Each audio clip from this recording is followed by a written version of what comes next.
Have you ever tried to change your life, only to find yourself right back where you started a month later? You swore you would start exercising, or stop procrastinating, or finally learn that new skill. For the first few weeks, you were on fire. You felt motivated. You saw progress. But then, the motivation faded. The old habits crept back in. The new you slowly dissolved, and the old you took over again. And you were left with a heavy feeling of failure. You asked yourself, why can't I stick to anything? Do I lack willpower? Is something wrong with me? Let me tell you something that will change your relationship with failure forever. You did not fail because you were weak. You failed because you stopped too soon. You stopped before the magic happened. Neuroscience has discovered a specific timeline for brain change. It is not 21 days, as the old myths say. It is not 60 days. The sweet spot, the biological threshold where a behavior moves from effort to identity, is 90 days. If you quit at day 30, you were just getting started. If you quit at day 60, you were almost there. But if you push through to day 90, something fundamental shifts in your gray matter. You stop doing the habit and you start being the person who does the habit. Today, I am going to walk you through the science and the spirituality of the 90-day rule. I am going to show you exactly what happens in your brain during these 3 critical months.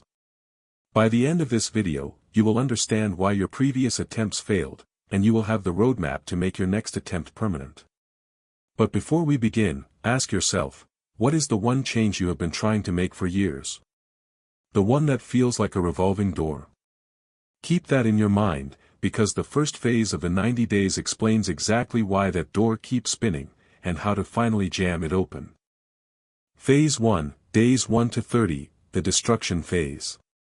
The first 30 days are not about building, they are about destroying. Imagine your brain is a dense forest. Your old habits are well-worn paths. You have walked them thousands of times. They are wide, clear, and easy to follow. When you decide to change, let's say, to stop eating sugar or to start writing every day, you are stepping off the path and hacking your way through the thick jungle with a machete. It is exhausting. It is slow. Every step requires conscious effort. Your brain hates this. It screams, go back to the path. It's easier over there. This is why the first month feels like a battle. You are fighting your own biology. Your brain is experiencing cognitive friction. Most people quit here. They think, this is too hard.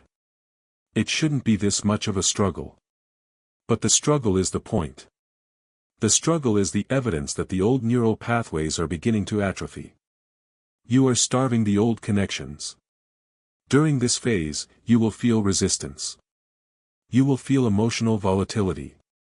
You might even feel like you are getting worse before you get better. This is normal. This is the withdrawal from your old self. Here is the secret, if it feels hard, it means it is working. Ease is a sign of stagnation, friction is a sign of rewiring. And if you can survive the destruction of the first month, you earn your entry into the second phase, where the real magic begins, but also where the most dangerous trap lies waiting. If you can resonate with the exhaustion of the first month, then phase 2 will feel like a breath of fresh air, but it is a deceptive one. It explains why so many people relapse just when they think they have won. Phase 2, days 31 to 60, the installation phase. Congratulations. You hacked through the jungle. You made a rough path. Now, the work shifts. Phase 2 is the installation phase. The friction has lowered. The new behavior doesn't feel impossible anymore, it just feels like work. You are no longer fighting for survival, but you still have to show up and punch the clock. This is the messy middle. The novelty has worn off. The excitement of the new you has faded. Now, it is just Tuesday. And you have to go to the gym again. This is the most dangerous phase because of complacency. Your brain starts to whisper, hey, you've done this for 40 days. You've got this. You can skip one day. You deserve a break. This is the trap. Your brain is testing the strength of the new pathway. It is not yet a highway, it is a dirt road. If you stop driving on it now, the jungle will grow back over it in a heartbeat. In this phase, you are not building willpower, you are building consistency. You are proving to yourself that you are reliable.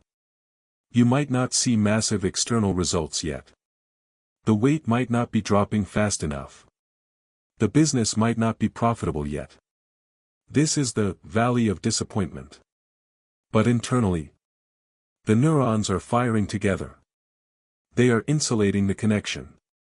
You are laying the asphalt on your new highway. And here is the psychological truth behind the installation phase: you are not just repeating an action, you are negotiating with your subconscious. Every time you show up when you don't want to, you are casting a vote for your new identity. You are telling your brain, this is who we are now.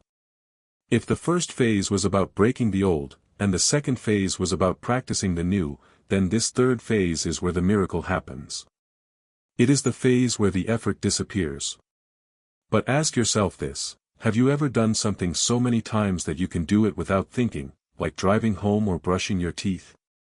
That state of automatic pilot is the goal. And phase 3 is the bridge that takes you there. Phase 3, days 61 to 90, the integration phase. This is the Holy Grail. This is what you have been working for. Around the 60-day mark, something shifts in the brain. The new neural pathway has been reinforced enough that it becomes the path of least resistance. Your brain realizes, okay, we are doing this. It is actually easier to do it than to argue about it. The friction dissolves. The behavior moves from your prefrontal cortex, the effort center, to your basal ganglia, the habit center. You stop trying to exercise, you just exercise. You stop trying to be kind, you just are kind. This is the identity shift. You are no longer a person trying to be a writer, you are a writer. You are no longer a smoker trying to quit, you are a non-smoker. The external validation starts to arrive in this phase. People notice. You look different. You seem calmer. The results you wanted in phase 2 finally show up in phase 3. But the real reward isn't the result, it is the automaticity. When you reach day 90, the habit is locked in. It requires more energy not to do it than to do it. You have successfully rewired your operating system. But here is the danger: even after 90 days, there is one thing that can undo all your hard work. It's a subtle mindset shift called the finish line fallacy, and knowing how to spot it is the only way to ensure your transformation lasts a lifetime. If you resonated with the idea of habits becoming automatic, then understanding the biology behind it will give you the patience you need. It explains why you can't rush the process, no matter how hard you try. The neuroscience: why 90 days? Why 90 days? Why not 21? The 21 days myth comes from a plastic surgeon in the 1950s who noticed it took patients about 21 days to get used to a new nose or a missing limb. But adjusting to a change is not the same as creating a behavior. Real neuroplasticity takes time. Your brain has to go through a process called long-term potentiation. It has to sprout new connections between neurons, strengthen them, and then wrap them in a substance called myelin. Myelin is like the insulation on an electrical wire. It makes the signal travel faster and more efficiently. It takes roughly 3 months of consistent repetition for a behavior to become fully myelinated. Before that, the signal is weak. It can be easily disrupted by stress, fatigue, or emotion. But after 90 days, the wire is insulated. The signal is strong. It is robust. You are literally building physical infrastructure in your head. You cannot rush concrete drying, and you cannot rush myelin forming. You have to respect the biology. The spiritual truth, the season of transformation. Let's look at this through a spiritual lens. Why 90 days? 90 days is a season. Winter turns to spring in 90 days. A fetus develops its major organs in the first 90 days. Nature works in quarters. When you commit to a 90-day cycle, you are aligning yourself with the rhythm of the earth. You are giving yourself a full season to die and be reborn. It is long enough to be significant, but short enough to be seen. This is a rite of passage. It is a journey through the wilderness. You enter as one person, and you exit as another. The finish line fallacy. Now, let me warn you about the trap waiting at the end of the 90 days. It is called the finish line fallacy. You might think, I made it to day 90. I crossed the finish line. I can relax now. No. There is no finish line. There are only checkpoints. If you stop the behavior on day 91, the jungle starts growing back immediately. The myelin begins to degrade. The goal of the 90 days was not to reach a destination where you can stop working. The goal was to reach a level where the work becomes effortless. You don't cross the finish line, you level up. You take this new habit and you build the next one on top of it. The action plan. Here is how I want you to start this process right now. Step 1, pick one thing. Do not try to change your entire life at once. Your brain will revolt. Pick one keystone habit. Something simple. Walking 20 minutes a day. Meditating for 5 minutes. Writing one page. Step 2, mark the calendar. Get a physical calendar. Mark day 1 and day 90. Seeing the timeline makes it real. It gives your brain a container. Step 3, prepare for the dip. Expect the resistance around day 15. Expect the boredom around day 45. When they come, do not panic. Say, right on schedule. And keep walking. The final ritual. If this message resonated with your spirit today, if you felt a spark of determination knowing that there is a scientific timeline to your success, then I invite you to make a powerful declaration. I want you to signal to the universe that you are ready to commit. Not for a week. Not for a month. But for the full season. Close your eyes for just a second. Imagine yourself 90 days from now. See the version of you who stuck with it. See the pride in their eyes. Feel the strength in their body.